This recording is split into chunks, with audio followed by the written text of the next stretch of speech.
If you marry her, you leave this house with nothing. Victor Caldwell did not raise his voice when he said it. He did not need to. The words traveled across the long walnut dining table with the clean, cold certainty of a door locking. Silverware stopped moving.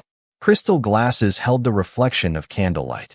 At the far end of the room, beneath a chandelier that looked too heavy for the ceiling, Ethan Caldwell stood beside his wife and felt every eye turn toward them. Naomi Brooks kept one hand around the small white box she had brought from home.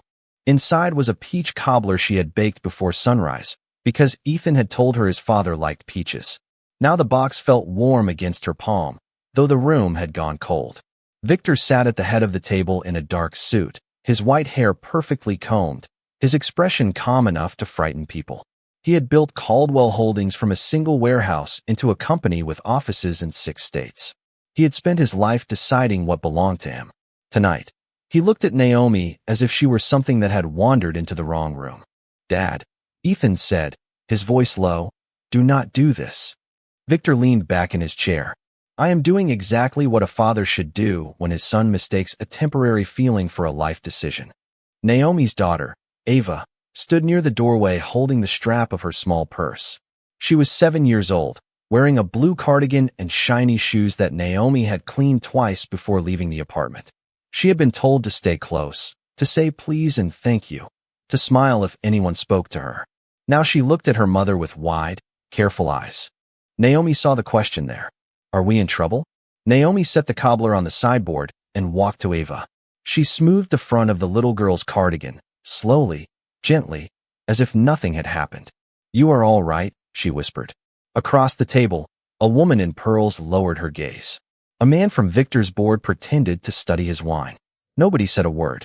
Ethan stepped forward. "Naomi is my wife. Ava is my family." Victor's mouth tightened. "Naomi is a single mother with no connection to this family, no understanding of this world, and no reason to be here except you." The sentence landed harder because he said it politely. Naomi felt the old instinct rise in her chest, the one that told her to become smaller, quieter, easier to dismiss. She had felt it in hospital waiting rooms, in apartment offices, in stores where people washed her hands more closely than anyone else's. But she did not shrink. She looked at Victor and spoke softly. "I did not ask for your money, Mr. Caldwell." Victor's eyes narrowed. "No, you asked for my son." Ethan reached for her hand. Naomi let him take it, but she did not hide behind him. "I asked for a man who loved me," she continued. "That is not the same thing." For 1 second, the only sound in the room was the faint hum of the air conditioning. Then Victor placed both hands on the table. "Ethan has a future," he said. "A name. A responsibility. If he chooses this marriage, he chooses to walk away from all of it." Ethan looked at the portraits lining the dining room walls, men in suits who had carried the Caldwell name for generations. Then he looked at Ava, still standing beside Naomi. Her small fingers had curled around the edge of her mother's sleeve. "Then I walk away," he said. Victor stared at him. The candles flickered in the polished silver. Naomi did not smile. She only held Ava closer, while the peach cobbler cooled untouched in the room where everyone had just learned what Ethan was willing to lose. Victor Caldwell did not argue after Ethan spoke. That was what made the silence feel worse. He simply reached for the linen napkin beside his plate, folded it once, and placed it down with the same careful control he used when signing contracts. "You have until midnight," he said. "Take the car if you wish. Leave the keys on the hall table when you are done." Ethan looked at him as if he had not heard correctly. "You are giving me a deadline?" Victor's eyes did not move. "I am giving you a chance to reconsider." Naomi stood beside Ava near the doorway, feeling the little girl's hand grow warm inside hers. The dining room smelled of roasted rosemary, expensive wine, and the peach cobbler nobody had touched. It was a smell Naomi knew she would remember long after the night was over. Ethan pulled his hand from Naomi's and walked toward his father. "You think I need a chance to reconsider loving my wife?" Victor's jaw tightened. "I think you need to remember what you are throwing away." "No," Ethan said. "I am remembering what I was raised to believe. That people matter more than money. I guess I only heard that part from Mom." The mention of his mother changed something in Victor's face, but only for a second. The guests around the table shifted in their chairs. The woman in pearls looked toward the window. One of the board members cleared his throat. then stopped when Victor glanced at him. Naomi wished the room would let them leave.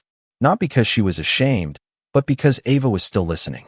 Children always heard the words adults believed they had hidden. "Mom," Ava whispered, "can we go home?" Naomi knelt beside her. "Yes, baby. We can go home." Ava looked toward the peach cobbler on the sideboard. "Should we take that?" Naomi followed her gaze.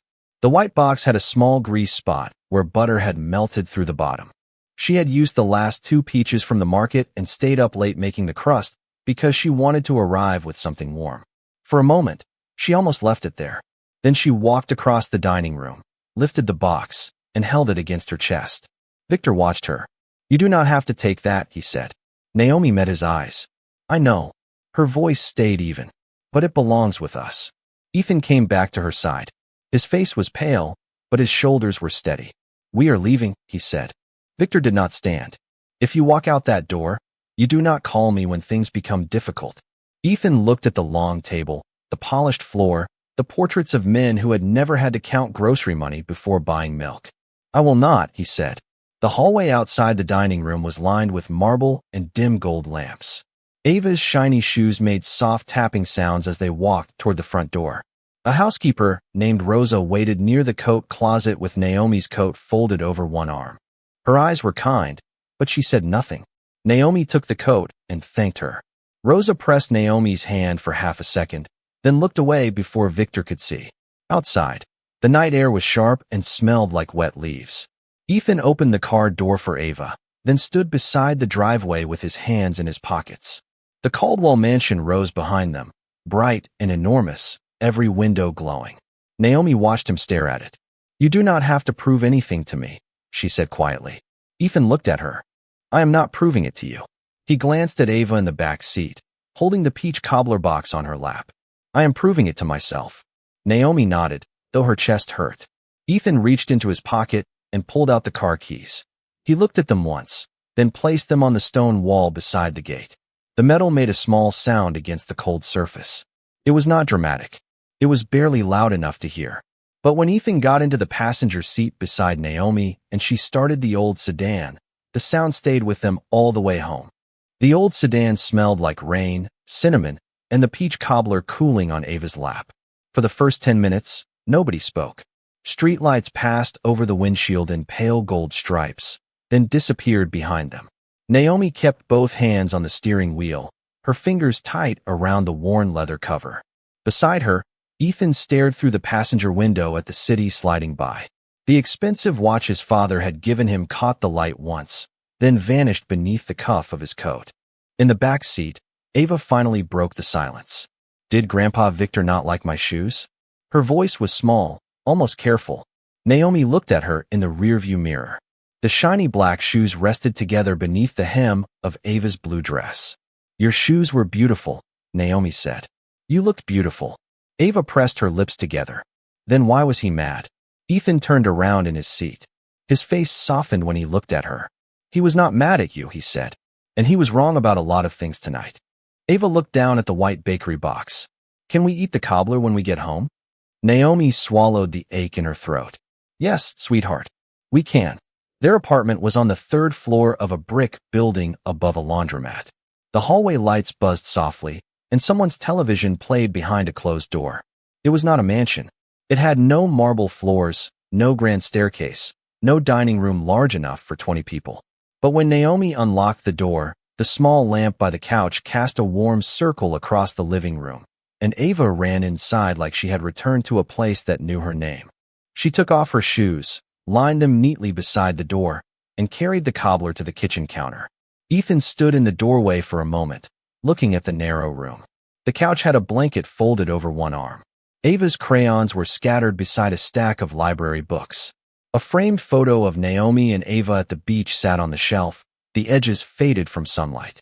Nothing in the room was new, but everything in it had been chosen with care. Naomi hung up her coat and began looking for plates. "You can sit down," she told Ethan. "You have had enough for one night." He gave a short laugh without humor. "I do not know how to sit down right now." Naomi paused. "Then do not." He walked to the kitchen table and placed both hands on the back of a chair. "I knew he would be difficult," he said. "I did not know he would say those things in front of Ava." Naomi opened the drawer, found 3 forks, and set them beside the plates. You cannot control what he says. I should have protected you from it. She looked at him. Ethan, you did not bring us there to be hurt. You brought us there because you wanted your father to know your family. His eyes filled, but he looked away before the tears could fall. I wanted him to be proud. The words were so quiet that Ava did not hear them from the living room. Naomi understood then that the man beside her was not only grieving the money or the house he had lost. He was grieving a father who had made love feel like a test. She stepped closer and touched his sleeve. You did not fail because he could not see us, she said. That is his failure. Ethan covered her hand with his. For a moment, neither of them moved. Then Ava called from the couch. Mom, the cobbler is getting lonely. Naomi smiled despite herself. She warmed 3 slices in the microwave and placed them on mismatched plates. They ate at the small kitchen table while rain tapped softly against the window. Ava told them the crust was the best part. Ethan said he agreed. Naomi watched him take another bite, and for the first time that night, his shoulders lowered. Outside, the city kept moving. Inside, the apartment held them close, not because it was large or impressive, but because nobody had to earn the right to stay.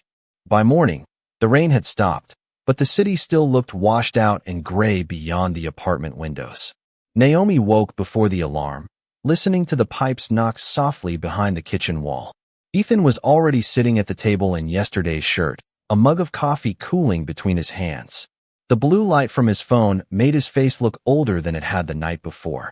Naomi stood in the doorway for a moment, watching him scroll through messages that kept arriving. Some were from friends who had heard what happened.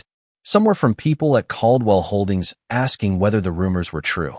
One message from his father's assistant simply read, "Your access to the company building has been removed." Naomi did not ask to see it. She poured herself coffee and stood beside him. You do not have to read every message, she said. Ethan set the phone down. I keep thinking one of them will say this was a misunderstanding. Was it? He looked toward the window. Down on the sidewalk, a delivery truck rolled past the laundromat, its tires hissing over the wet street. No, he said. It was exactly what it looked like. Ava came out of her room wearing one sock and carrying her stuffed rabbit by one ear. Her hair was flattened on one side from sleep. Is Ethan still here? She asked. Ethan looked at her and managed a smile. I am still here. Ava climbed into his lap without asking. He held her carefully, like he was afraid the world might take even that from him. Naomi opened the refrigerator and saw what was left, half a carton of eggs, milk, a few strawberries, and leftover cobbler wrapped in foil. She began making breakfast while Ethan tied Ava's shoelaces. The apartment filled with the smell of butter warming in a pan. It was ordinary. That was what made it precious. At 9 o'clock, Ethan's phone rang. Victor's name appeared on the screen.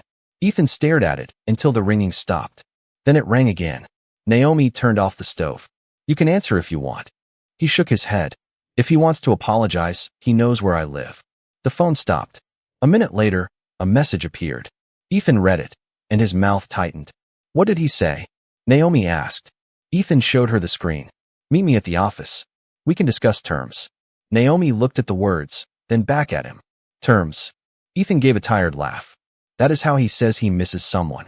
Ava was coloring at the table, making a picture of 3 people standing under a yellow sun. She did not look up. Naomi lowered her voice. What are you going to do? Ethan rubbed his thumb over the edge of the phone. I do not know who I am without that company. Naomi placed a plate of eggs in front of him. You are the man who stayed. He looked at her. That does not pay rent. No, she said, but it tells you where to start. Later that afternoon, Ethan walked 3 blocks to a neighborhood hardware store with a folder under his arm. The air smelled of damp concrete and coffee from the shop on the corner. He asked if they needed help with inventory, deliveries, anything. The manager looked at his resume, then at his expensive watch, and raised an eyebrow. Ethan took the watch off and placed it in his pocket. I can learn, he said. The manager studied him for a long moment. Come back Monday at 7, she said. Wear shoes you can stand in. When Ethan returned home, Naomi was sitting on the floor with Ava, helping her build a tower from wooden blocks. Ava looked up first. Did you get a job? Ethan sat beside them. I got a chance. Ava handed him a blue block. Then you need this. He placed it carefully on top of the tower. It leaned to one side, almost falling, but it stayed. Naomi watched him smile at the small, crooked thing they had built together. Outside, the Caldwell mansion was far away, behind gates and polished stone. But in the apartment, Ethan began to understand that leaving one life did not mean he had nowhere to go. Monday arrived with a thin blue dawn and the sound of buses sighing at the curb below the apartment. Ethan left before 7, wearing a plain gray work shirt Naomi had found at the back of a closet and a pair of sturdy shoes he had bought with cash from the jar above the refrigerator. The hardware store opened at 7:30, but he wanted to be there early enough to prove that he understood time had a different meaning when someone else was trusting you to show up. Naomi watched him from the window as he crossed the street with his shoulders straight and his hands in his pockets. He did not look back until he reached the corner. Then he lifted one hand toward the third-floor window. Ava waved both arms so hard that her stuffed rabbit fell onto the floor. Naomi smiled, picked it up, and kissed the top of Ava's head. "He will be okay," she said. But after the door closed behind them, she stood still for a moment with her hand on the lock.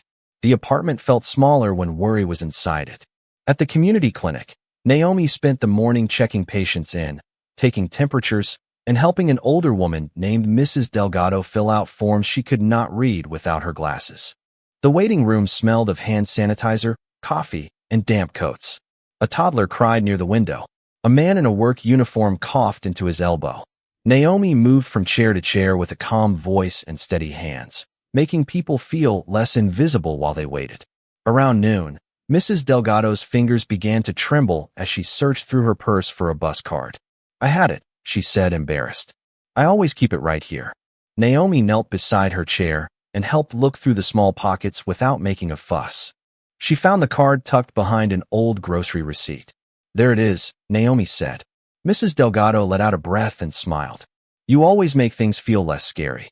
Naomi looked toward the clinic doors, where rain clouds were gathering again over the street. "Sometimes people just need someone to stay with them for a minute," she said.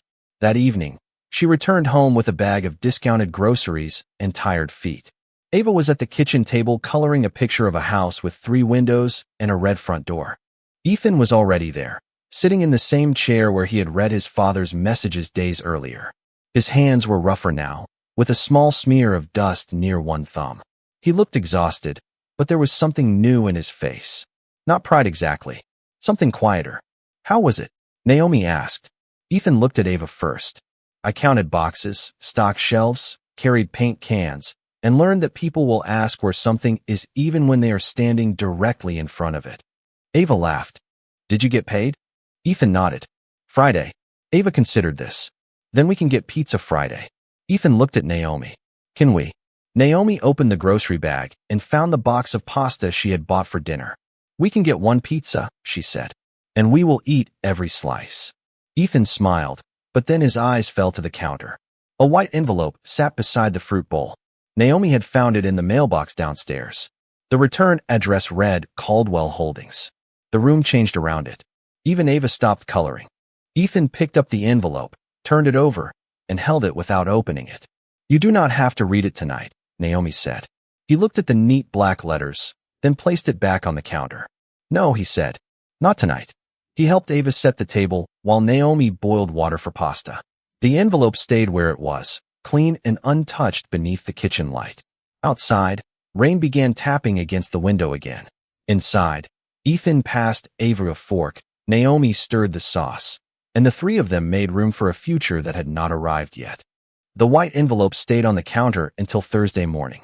By then, its corners had softened from being moved aside for cereal bowls, school papers, and the grocery list Naomi kept under a magnet shaped like a sunflower. Ethan had not opened it. He went to the hardware store before sunrise, came home with dust on his sleeves, and kissed Ava's forehead each night before she fell asleep. But the envelope remained between them, quiet as a question nobody wanted to ask. That morning, Naomi found him standing in the kitchen with it in his hand. Ava was still asleep. The apartment was blue with early light, and the coffee maker made its small clicking sound on the counter. "I think I should read it," Ethan said. Naomi nodded. "Then read it." He slid one finger beneath the seal. Inside was a single sheet of heavy paper with the Caldwell Holdings logo at the top. Victor had not written it himself. His assistant had. The message was brief. Ethan was invited to meet with Victor at the company office on Friday afternoon to discuss a possible arrangement. There was no apology, no mention of Naomi, no mention of Ava, only the word arrangement, sitting in the middle of the page like a locked gate. Ethan read it twice, then folded it carefully. "He wants me to come back," he said. Naomi poured coffee into 2 mismatched mugs. "He wants you to come back on his terms." Ethan leaned against the counter. "Maybe I should hear him out." Naomi looked at him for a long moment. "You can hear him out.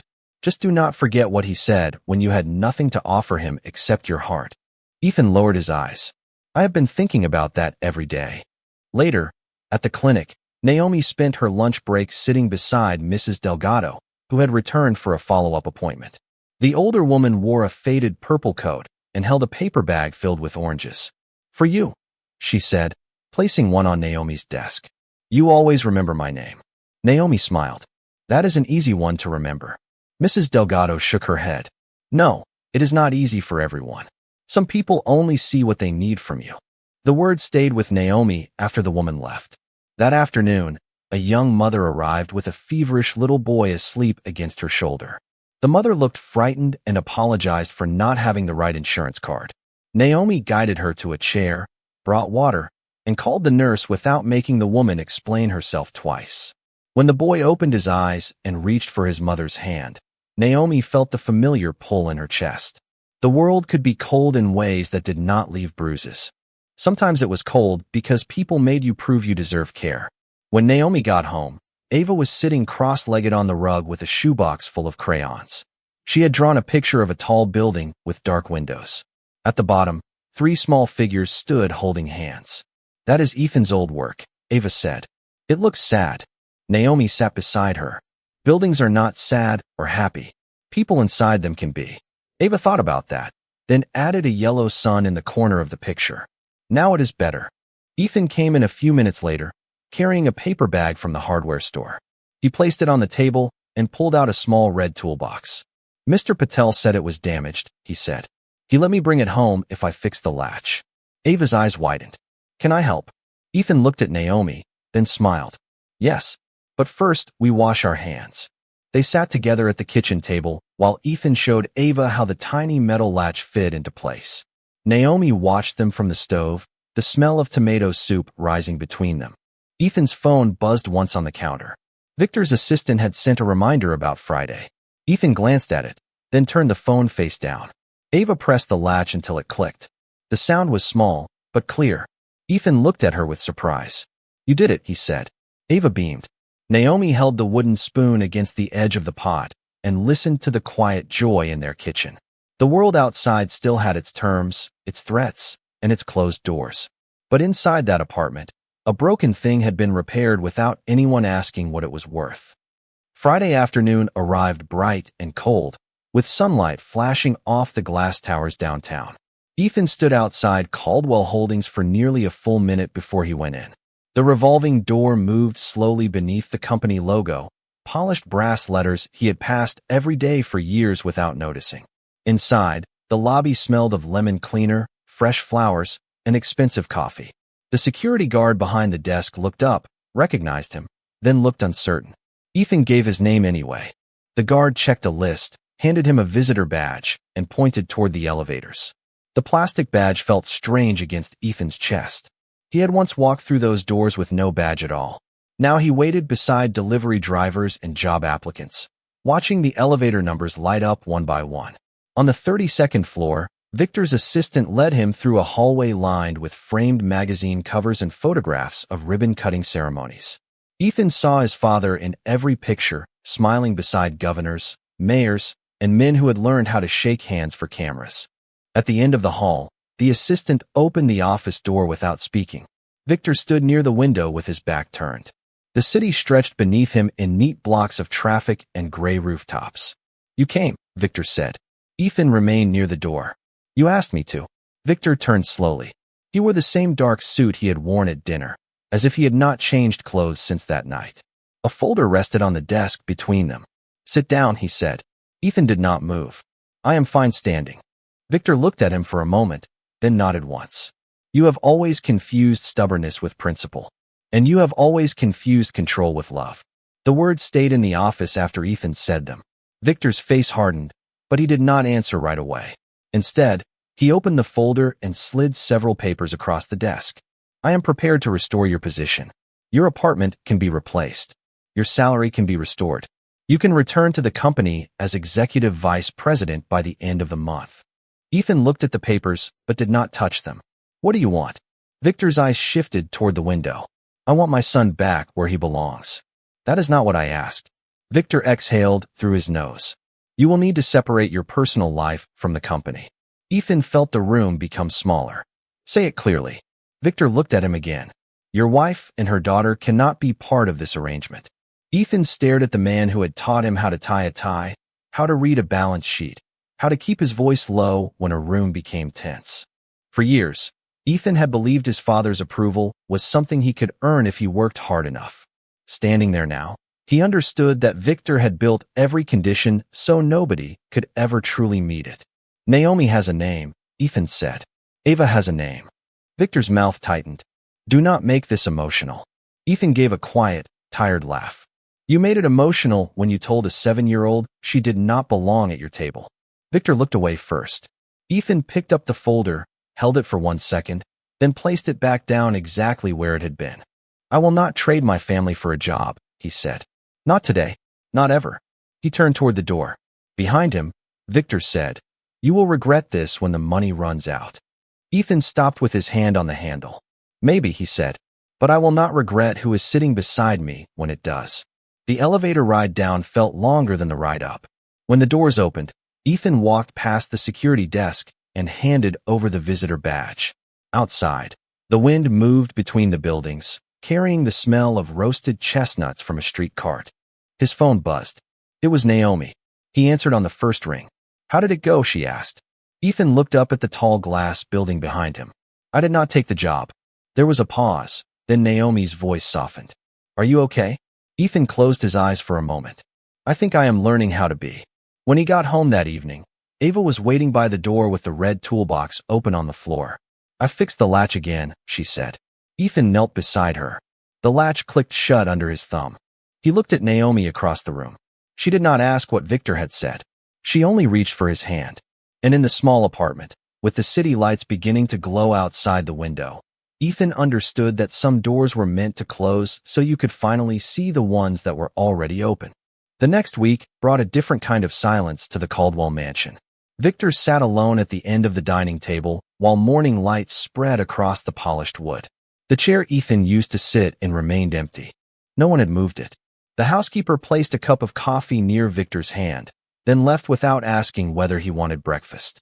On the table beside him lay a newspaper folded open to the business section. A headline mentioned Caldwell Holdings and a major investment group delaying its decision on a new partnership. Victor had read the article 3 times, but the words kept changing shape in his mind. Delay, review, uncertainty, words that made investors nervous. His phone rang before he could finish his coffee. It was Martin Hale, the chief financial officer. We need to talk, Martin said. Victor looked through the tall windows at the empty driveway. We are talking. Martin paused. The Brooks Foundation has requested additional documentation before they move forward with the Harbor District project. Victor's fingers tightened around the coffee cup. The Brooks Foundation? Yes. Their office said Daniel Brooks wants to personally review the community investment plan. Victor knew the name.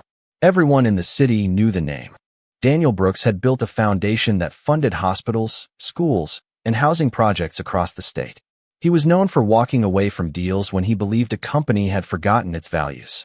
Victor had met him once at a charity dinner years ago, but they had never spoken for more than a minute. Why are they reviewing us now? Victor asked. Because they can, Martin said carefully. Their funding is the piece that makes the project work. Victor ended the call without saying goodbye. He stood and walked to the window. In the reflection, he saw himself in the dark glass, older than he expected. Behind him, the dining room looked perfect. The candles were straight. The silver was polished. The portrait of his late wife watched from the wall near the staircase.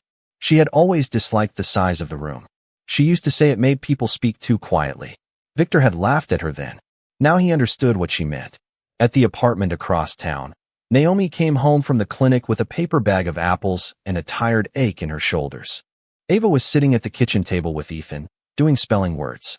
Ethan had changed out of his hardware store shirt, but a faint line of dust still marked his wrist. "How was school?"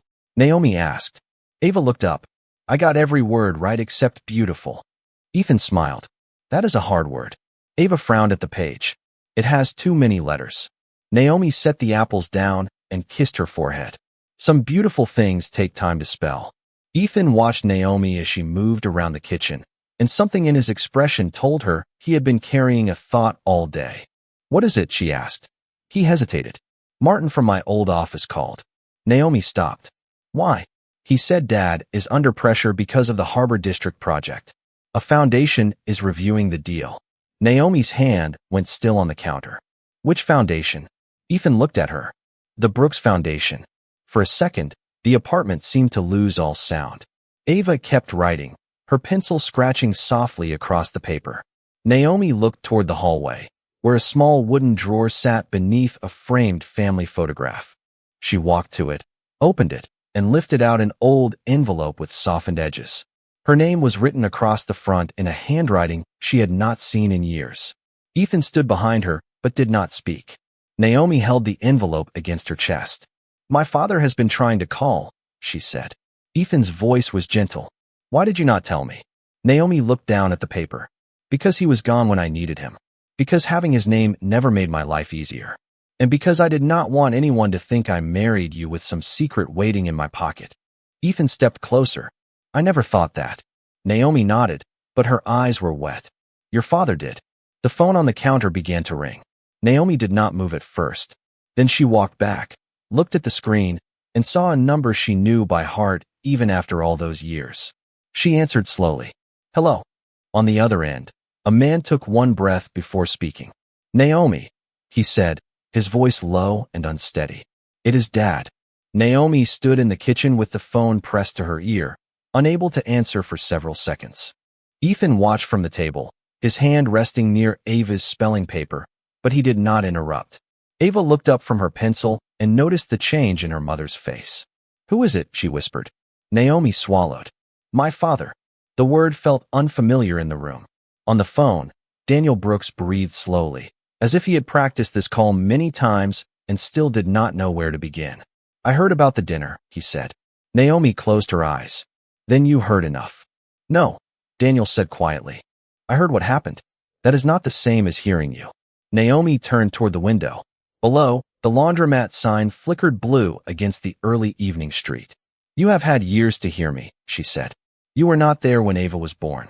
You were not there when I worked double shifts and came home too tired to stand. You were not there when I needed a father, not a foundation with my last name on it." Ethan lowered his eyes. He had never heard Naomi speak about Daniel this way. She had told him pieces, never the whole shape of the hurt. Daniel did not defend himself. "You are right," he said. "I was gone. I told myself I was building something that would matter. I did not understand that I was leaving the people who mattered most." Naomi's fingers tightened around the phone. "Do not call because you think you can fix this with money." "I am not calling about money." "Then why now?" There was a pause. "Because I saw your name connected to the Harbor District Review. Because I asked my office if it was you. And because I learned that a man named Victor Caldwell treated my daughter like she was less than him." Naomi's face hardened. "Do not make this about him." "I am not," Daniel said. "I am making it about you. I should have called before I knew anything about Victor Caldwell. I should have called when I missed your birthday. I should have called when you stopped returning my messages. I should have driven to your door and waited until you were ready to tell me to leave." Ava slid off her chair and walked quietly to Naomi's side. She touched the edge of Naomi's sweater. Naomi looked down at her daughter and softened. "Can I say hi?" Ava asked. Naomi hesitated. Daniel heard the small voice through the phone. "Is that Ava?" he asked. Ava looked at Naomi for permission. Naomi nodded once. Ava took the phone with both hands. "Hello," she said.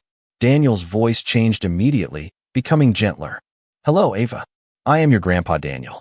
Ava looked at the framed beach picture on the shelf, then back at the phone. "My mom says you live far away."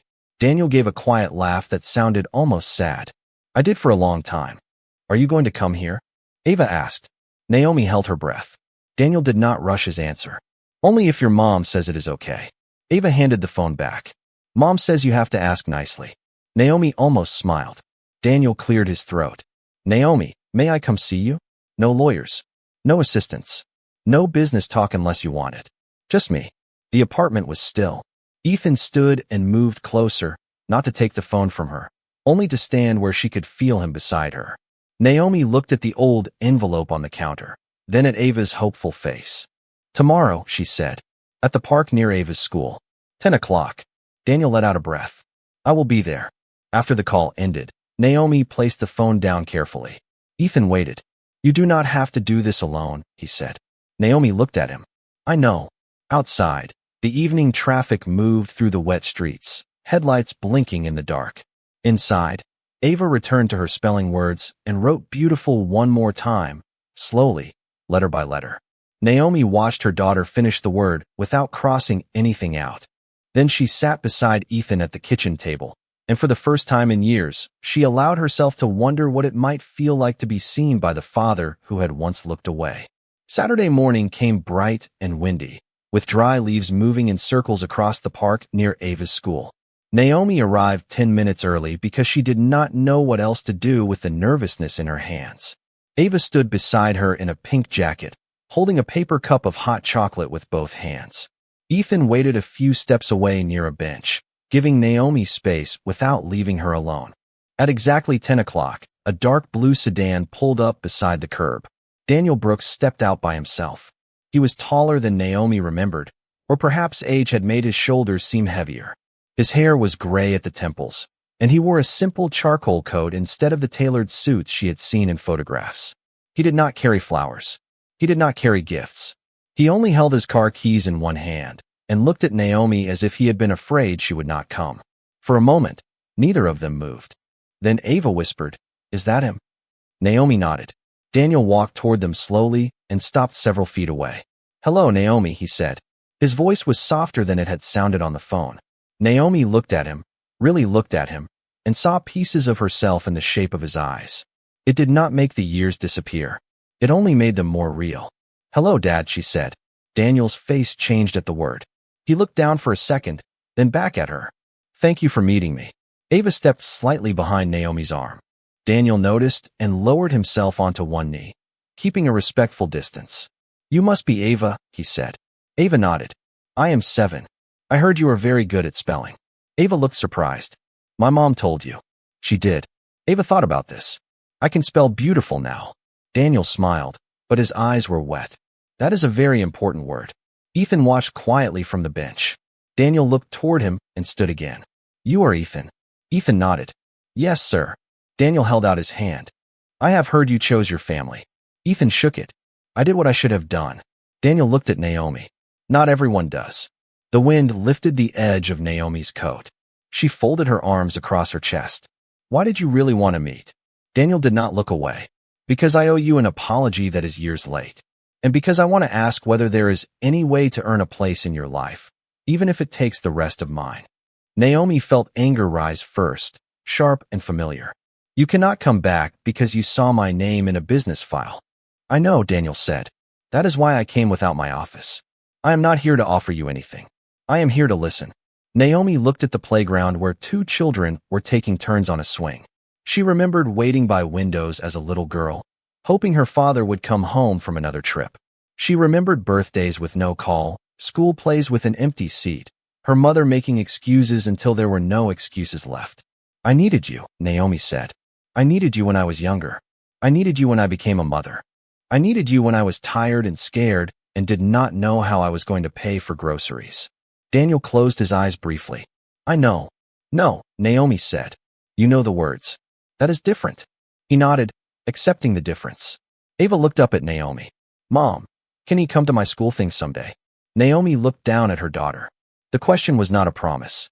It was only a door cracked open an inch. Daniel did not speak. He waited. Naomi took a slow breath. "Maybe," she said, "but not because you are important. Because you show up." Daniel's shoulders lowered. "I can do that." Ethan stepped closer then, not to lead the conversation, but to stand beside Naomi. Daniel looked at him with a quiet seriousness. "I also need to say this. I know about Victor Caldwell and the Harbor District project. My foundation is reviewing it. I will not use my position to settle a family wound. Naomi's eyes narrowed. Good, Daniel continued, but I will not ignore what I learned either. Character matters in business. It matters everywhere. Naomi held his gaze. Do not punish him for me. Daniel looked surprised. After what he said to you? I do not want him destroyed, Naomi said. I want him to understand. The wind moved through the bare branches above them. Daniel nodded slowly. Then if there is a conversation, you will decide what it becomes. Ava lifted her hot chocolate. Can we get donuts now? The question made Ethan smile. Naomi almost laughed. Daniel looked at Ava. Only if your mom says yes. Naomi looked from her daughter to her father, then to Ethan beside her. The park was still cold, and nothing had been fixed. But Daniel had come alone. He had listened without trying to buy the ending. Naomi nodded toward the bakery across the street. One donut each, she said. Ava smiled and took Ethan's hand. Daniel waited until Naomi started walking before he followed. For the first time in a long time, he did not walk ahead of her. 3 days later, an invitation arrived at the apartment in a thick cream envelope with gold lettering. It was addressed to Ethan and Naomi, but Victor's assistant had added a handwritten note beneath the printed details. Your presence is requested at the Harbor District Gala. Ethan read it at the kitchen table after work, his gray shirt still carrying the faint smell of lumber and paint. Naomi stood by the stove, stirring a pot of macaroni while Ava sat on the floor nearby, arranging crayons by color. Requested, Ethan said. That is a polite word for demanded. Naomi took the envelope from him and read the note again. The gala was scheduled for Friday night at the Grand Meridian Hotel, the kind of place where the lobby smelled like orchids and polished stone. Victor was hosting investors, city officials, and foundation representatives. Daniel Brooks would be there. Naomi understood the invitation before Ethan said it aloud. Victor did not want them at the gala because he had changed. He wanted them there because Daniel had asked about her. He thinks I can make this easier for him, Naomi said. Ethan looked at her. You do not have to go. Ava stopped arranging crayons. Is Grandpa Victor going to be there? Naomi crouched beside her. Yes. Ava held a purple crayon between her fingers. Will he be nice this time? The question made the room quiet. Ethan reached for Ava's hand. He should have been kind the first time, he said. That was his job. Naomi looked at the gold lettering again. She thought of Victor's dining room, the untouched cobbler, the way Ava had asked if her shoes were wrong. Then she thought of Daniel standing in the park, waiting for permission to walk beside her. We will go, Naomi said. Ethan's eyes searched hers. Are you sure? Naomi nodded. Not to help him. Not to prove anything. We will go because nobody gets to decide that we should hide. Friday evening arrived with cold rain tapping against the apartment windows. Naomi wore a deep green dress she had bought years ago for a clinic fundraiser and kept carefully in the back of her closet. It was simple, elegant, and comfortable enough that she could kneel beside Ava if she needed to. Ava wore her blue cardigan and shiny shoes again, but this time she stood in front of the mirror with her chin lifted. Ethan wore a dark suit from his old life, altered slightly at the sleeves by a neighborhood tailor. When he stepped into the living room, Naomi looked at him and saw how much he had changed since leaving the mansion. The suit still fit, but it no longer looked like armor. At the Grand Meridian, the lobby glowed with soft gold light. Guests moved through the ballroom in dark suits and evening dresses, their voices low beneath the music of a string quartet. Naomi held Ava's hand as they entered. Ethan stayed close on her other side. Across the room, Victor stood near a tall display of architectural plans for the Harbor District project. He looked composed, but his eyes found Naomi immediately. Daniel was speaking with city officials nearby. When he saw Naomi, he excused himself and walked over. You came, he said. Naomi gave a small nod. I said I would. Daniel looked at Ava. You look very grown up tonight. Ava smiled. I know how to spell beautiful. Daniel smiled back. I have heard. Victor approached slowly. For a moment, the four adults stood beneath the ballroom lights with Ava between Naomi and Ethan. Victor looked at Ethan first. Thank you for coming. Ethan did not answer. Victor then looked at Naomi. I hope we can put the past behind us tonight. Naomi's expression did not change. The past does not disappear because there is a gala. Victor's mouth tightened. Before he could reply, a group of investors approached, and his public smile returned. Of course, he said. I only mean that we should focus on the future. Naomi looked toward the Harbor District plans, then back at him. The future depends on what people are willing to admit about the past. Victor held her gaze for 1 second too long. Then he turned toward the investors. A few minutes later, a man with silver hair and a blue tie asked Victor about the partnership. Victor smiled and gestured toward Naomi as if she were part of the display. "We are fortunate to have strong community connections," he said. "My daughter-in-law has become quite valuable to the conversation." Naomi felt Ethan's hand tighten around hers. Victor continued. "In fact, her family connection may be the opportunity that keeps this project moving." The words were polished, but they carried the same old message. This time, Victor did not see Naomi as someone beneath him. He saw her as something he could use. Naomi looked at him calmly. "I was never your emergency exit," she said. The music seemed to fade around them. Daniel, standing only a few feet away, heard every word. Victor's smile disappeared. Ava looked up at her mother, and Naomi squeezed her hand. She did not raise her voice. She did not need to. For the first time, Victor Caldwell stood in a room full of people and had nowhere to hide. Victor's face went still beneath the ballroom lights. Around him, glasses paused halfway to lips.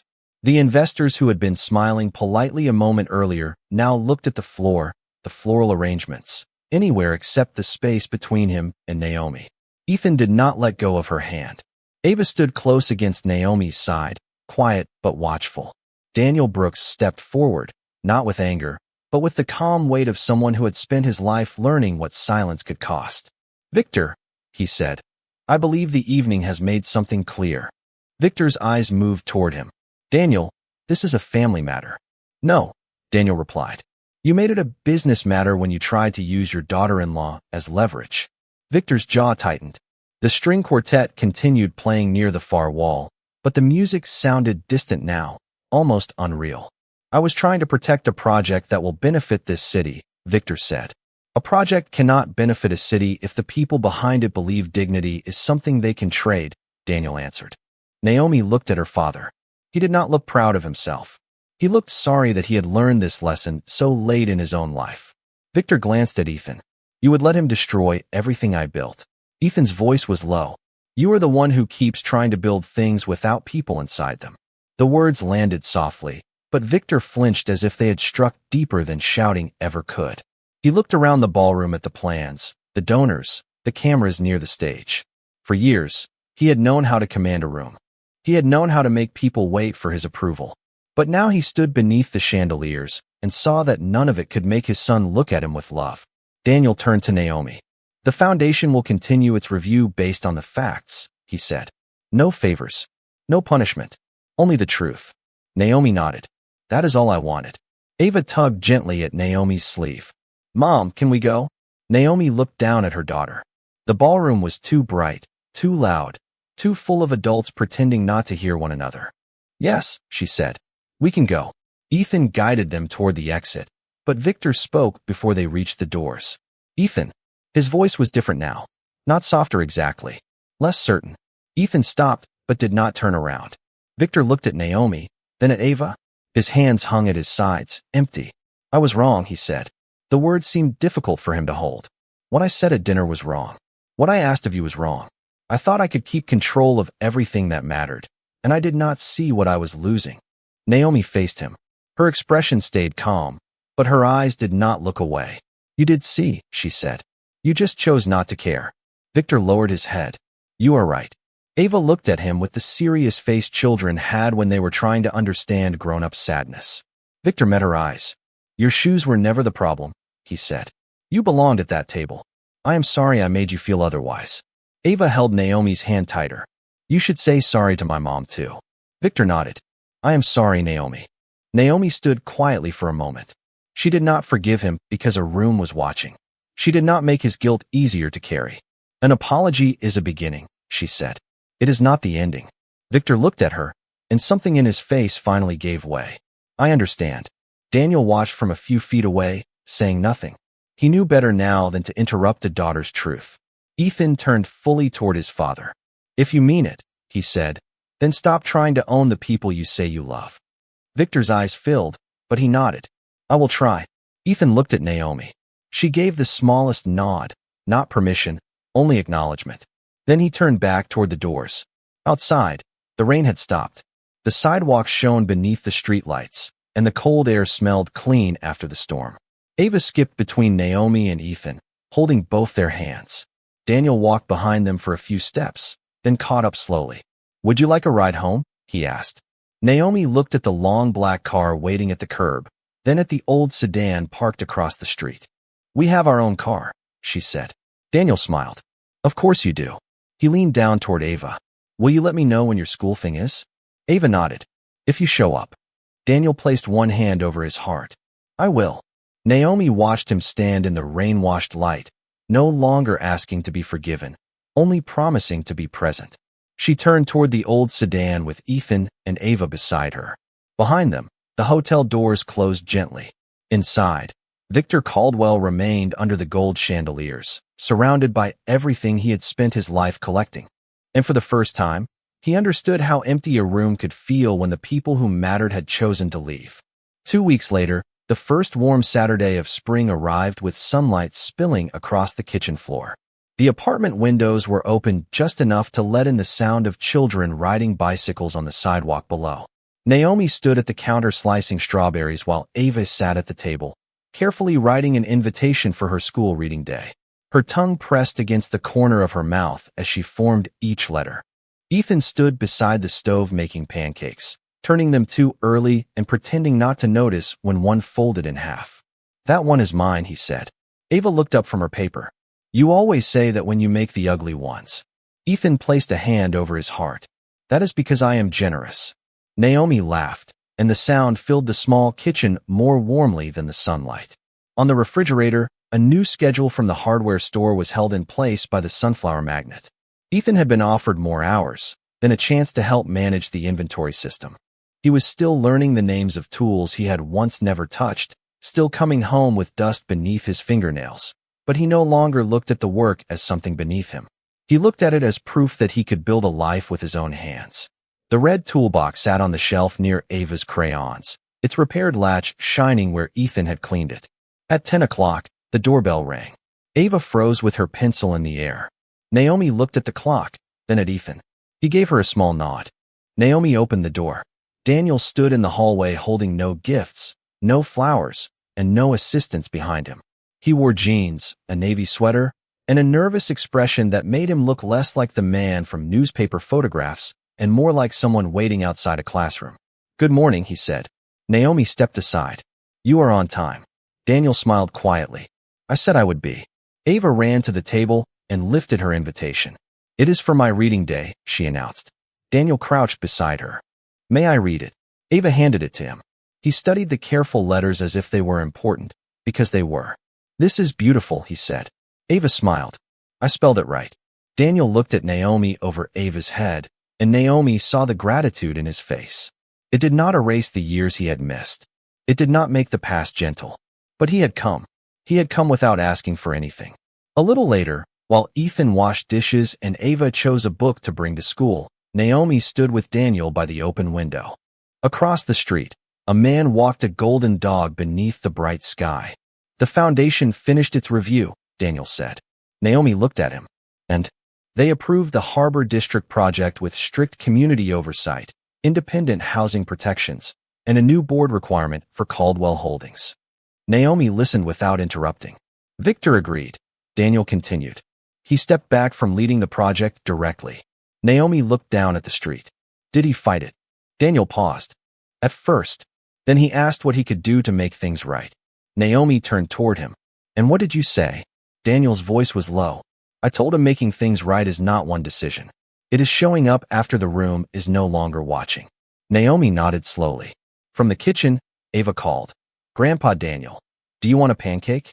Daniel looked toward her, then back at Naomi. "Only if your mom says yes."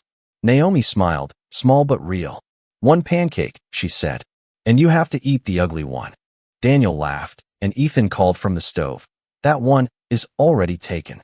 For a few minutes, they stood together in the small apartment, passing plates and syrup across the table. There were no chandeliers, no cameras, no speeches. Just warm pancakes, open windows, and the soft scrape of forks against mismatched plates. Later, Ethan carried Ava's backpack downstairs while Naomi locked the door.